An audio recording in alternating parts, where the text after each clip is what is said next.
Thanksgiving at the Melvin Charniak household was always a celebration marked by intention. Craig and Lindsay didn't just host dinner, they created an experience. Thoughtfully prepared dishes, handwritten place cards from the children, and a gentle glow from the lamps Lindsay insisted on dimming just right. This year was no different, or at least, it wasn't supposed to be. The day started early for Craig, who was up before the sun, whisking a bowl of ingredients while humming old soul music. Lindsay walked in moments later, still wrapped in a blanket, smiling softly at the sight of him.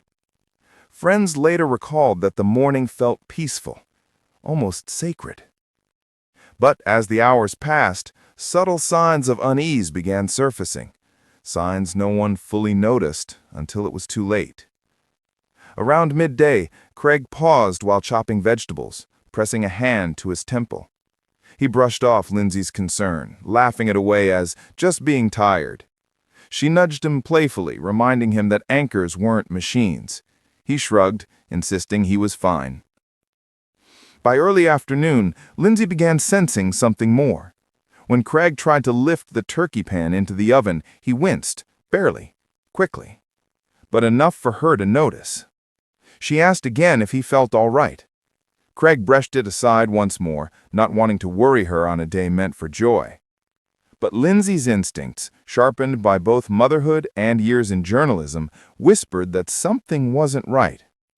Still, she didn't push, she simply stayed close. By the time guests arrived, Craig was back in full host mode, smiling, greeting, hugging, pouring drinks, asking about everyone's year. He looked strong, steady, completely himself. Until, suddenly, he wasn't. It happened moments before dinner was served. Witnesses say Craig was mid-laugh when his voice began to soften. His hand slipped from the back of a chair. He blinked rapidly, as though trying to focus. Then, almost in slow motion, he reached out to steady himself against the table. The room fell silent. Lindsay was the first to reach him. Her voice broke as she whispered, "Craig, Craig, look at me." But he couldn't answer. A wave of dizziness hit him so hard that he nearly lost his balance. Lindsay caught his arm just in time, guiding him into a chair as her heartbeat thundered in her ears. Guests scrambled, panic building, but Lindsay held her composure, barely.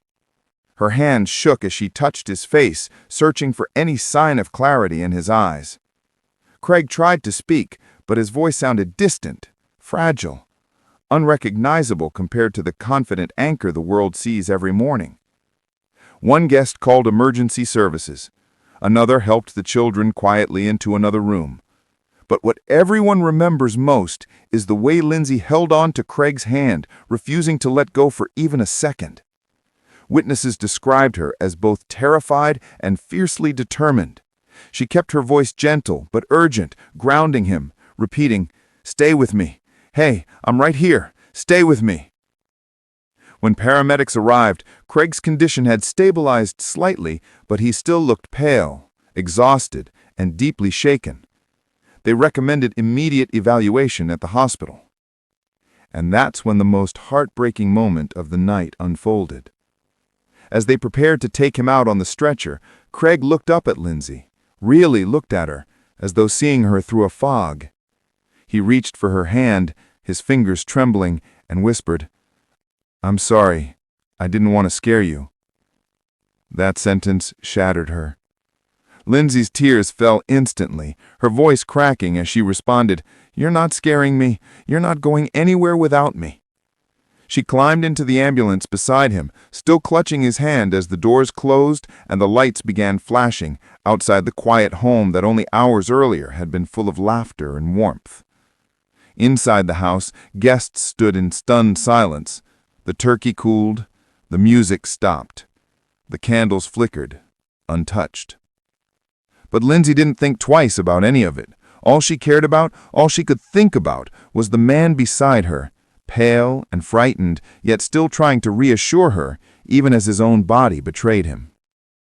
Later, after hours of tests and uncertainty, Doctors told Lindsay that Craig had experienced a sudden stress-related episode, triggered by exhaustion, lack of rest, and pushing himself too hard for too long.